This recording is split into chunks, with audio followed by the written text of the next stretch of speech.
Hey guys, this interview was taken at Blockcon, and I want to apologize ahead of time for the lack of just professionalism and audio or sound equipment that was used in it. We kind of just caught it on the fly. My buddy Johan kind of just picked up the camera, and it came together very organically, and we were thinking about maybe we want to re-record it, but this was just the most authentic version and piece to give you guys, so I thought it would be just great to release. And I wanted to preface this by letting you guys know that it wasn't, the most formal interview as far as equipment and sound went, but I think there's a lot of valuable information. It's from Swarm. They're an ICO launching in just a couple of days, actually, and I'll let the interview speak for itself, but if you're interested, you can check them out over on swarm.fund. So thank you for tuning in, and I hope you guys enjoy it. Briefly touch on Genesis Vision. I thought it was pretty interesting. Maybe interesting to take a quick look. What they did differently, or what they're trying to do differently, is so they're not looking to create their own funds. They are just looking to link as sort of like a plug-in to existing brokerages. They said they had a number of brokerages that they're going to plug in and play with, ready to go. So instead of trying to like create their own assets on or funds rather on the system, like I think Black Moon was trying to do, and maybe some of the other ones, I don't know a whole lot about some of the other ones, but they're looking to basically plug in and go and exist and link with, like I said, some of the existing brokerages, which I thought, in my opinion, was a better idea, but maybe. Well, similarly, I mean, we have 4 funds locked down that actually have years and years of track record. So it is something that we're not trying to reinvent the wheel of how they're running investments and their investment thesis, right? We're just doing the due diligence on that, and it's not meant that we're like the best fund managers, but it's more that we're plugging a new liquidity source for them to tap into. More retail investors, more family offices from abroad. I imagine anyone that could buy the token from wherever in the world can invest in these assets that normally they couldn't invest in. Correct, and by the way, it's tradable.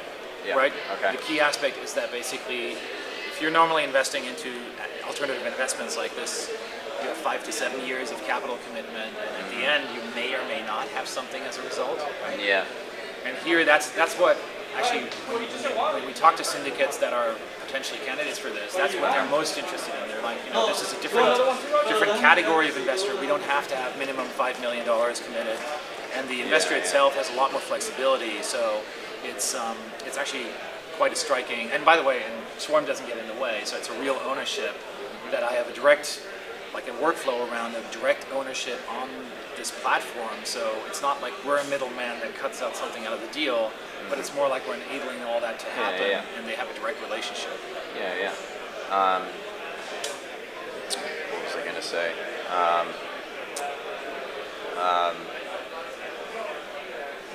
I lost my train of thought. It's been a long day.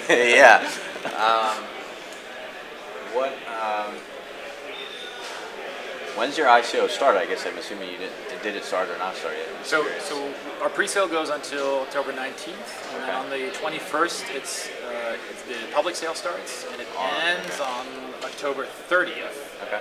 And then the first tradability of the first part of the token is actually on November 6th. The interesting bit though is that the sales process is so basically just parameters. So pre-sale is going until 25 million, and then capped at 55 million for the entire raise. But for us, it's not the end-all, be-all event. It's like an event that gets things going, but over time, with more progress, we can sell back tokens into the market if we actually, as a foundation, own them. But more importantly, actually, sort of the underlying securities network, actually, people will be able to directly invest into that. So as much as we're trying to get the software going and we're trying to get sort of the first market development going with these funds, actually the fiat being sort of accessible to, or fiat going into these sub-funds is a more interesting channel that we're seeing actually some of the investor sphere gravitate towards. I think what I wanted to ask, I think I was trying to start to think about it. So with your previous statement, so are you able to like trade your token, the Swarm token, it's called Sun token? Swarm token is the governance token, and the Sun token is the security token. Gotcha. So is the Sun token, I guess, tradable at any time? So like say you want to like liquidate your position or sell it to someone else, you sort of have more control over it instead of saying, hey, I got locked into this investment for 3 months or whatever, a certain time period. Yeah. Is that, I think that's what you were hinting at. So the Sun token is going to be on our controlled exchange. Okay. So it's an it's a captive chain basically. We need to check investor accreditation depending on the territory and the vertical for certain investment opportunities. Yeah. And the reason why we built this abstraction layer of the Sun token, which as much as dollar pegged, is sort of similar like a casino with chips. You basically come in and you basically play around with what's going on. As soon as you cash out the chips, then basically there's a lot of regulatory stuff that you need to take care of, right? Got it. Yeah. So there are certain moments in there where you have to be very diligent and you have to sort of abide by the rules that the vertical and the industry as well as the territory abide by, but it doesn't have to apply to everything. So is the Sun token like internal to your guys' exchange, and then the Swarm token is tradable outside on open exchange? That's right. That's right. Okay. And by the way, there's no other way to do that because otherwise you can't really abide by those securities laws. Right? Yeah. You need to have a sense of who's transacting, what their qualification is.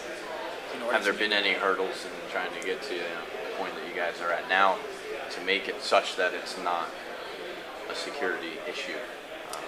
Well, a lot of thought in designing these. It's a complicated model, right? So it's something that was necessary in order to actually abide by those rules and regulations. So we put a lot of thought into, how can you build this in a way that actually sort of abides by those rules? How can you make the owners of Swarm token real members, that they participate in certain actions, that they're part of it, that they have a reason to actually engage? And how do you then create the flexibility of their underlying ecosystem to actually abide not just by U.S. securities laws, but even by any kind of opportunity that you have? So there have been challenges in doing that, but there will be more down the road. But at least the architecture and the setup is made such that we actually have a way to react to these kind of things. Something that I think a lot of people are just interested in when they're trying to learn about a new token and its use case is, does your token specifically offer any functionality in the sense that it can be used, what provides the token value? And there's a lot of different little nuances and ways to structure that. For example, I know Black Moon gives some people incentive to participate in their system to earn additional Black Moon tokens or whatever, and you can almost come up with an infinite amount of ways to structure additional value inside your system. Usually that's varies completely from project to project. I'm curious for yours in particular if there's anything aside from saying just adding people to the platform and it's increasing its value. Is there anything that increases its value beyond, say, just adding people to the platform and using it? I guess probably the token on top, the Swarm token. Well, one thing we didn't talk about much yet is actually sort of the sense of liquid democracy that actually sort of drives the governance of this entire foundation and the network down below. So we're trying to redefine this concept of co-ownership. Okay.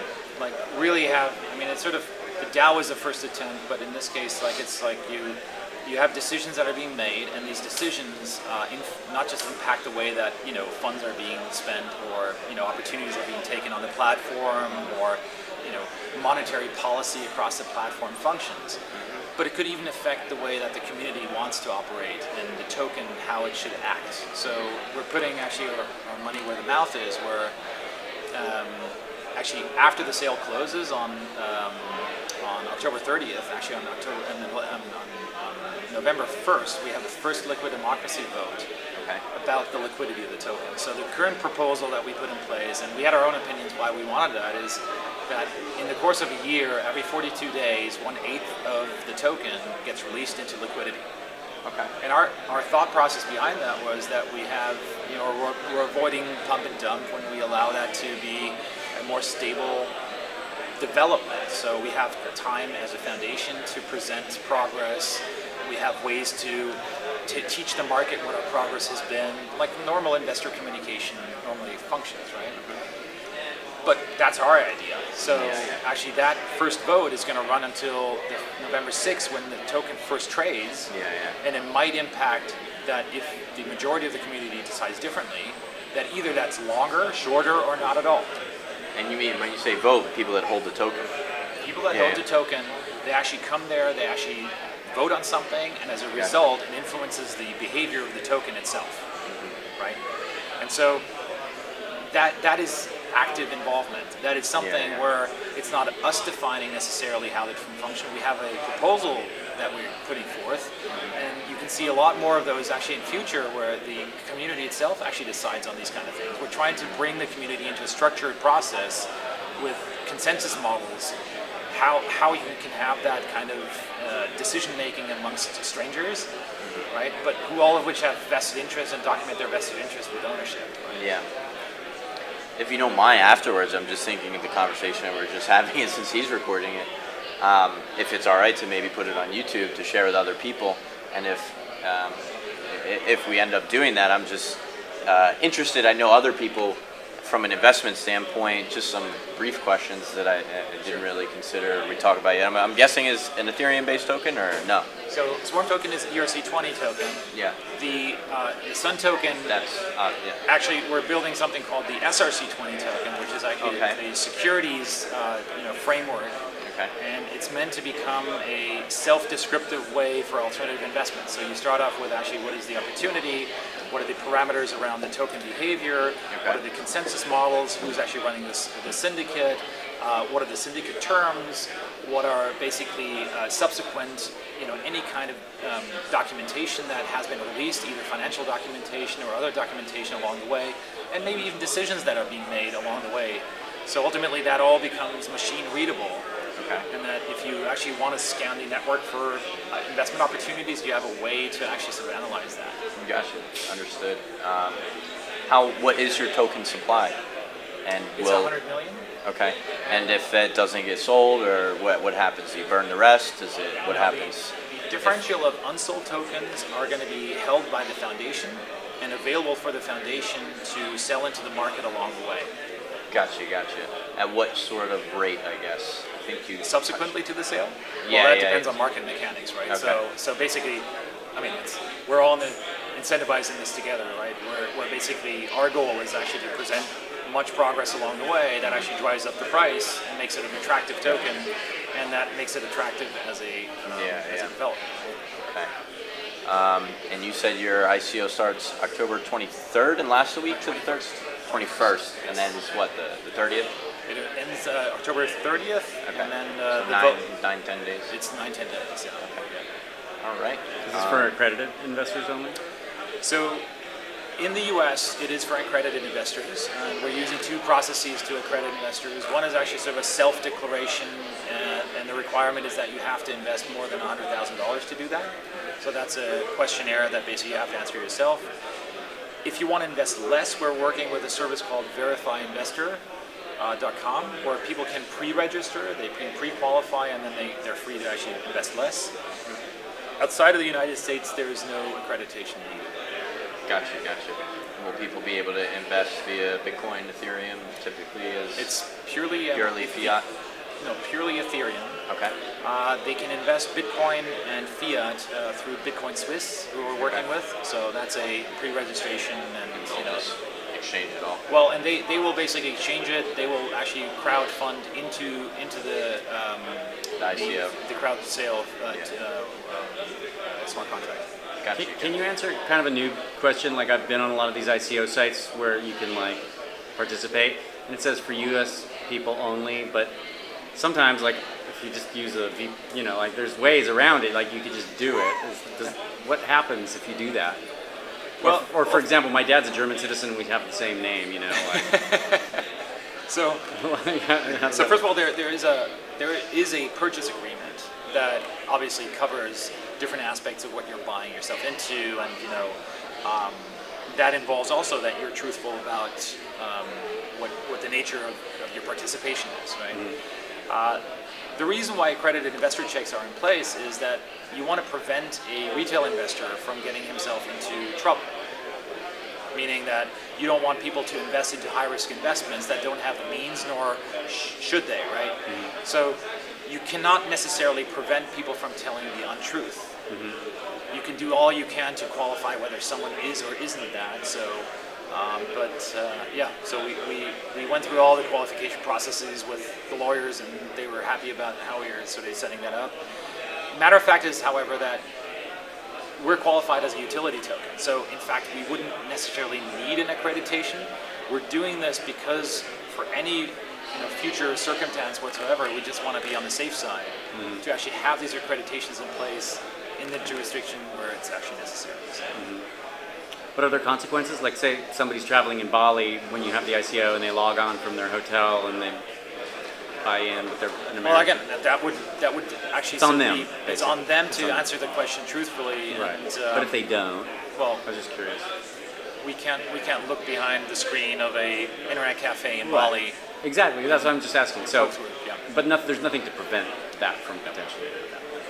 But they do sign in that purchase agreement that they have no claims if they answer untruthfully, right? So I think that's the biggest thing that's for their protection, essentially. Yes, exactly. So sounds like Johan's going to be in Bali at the end of October. Birthday.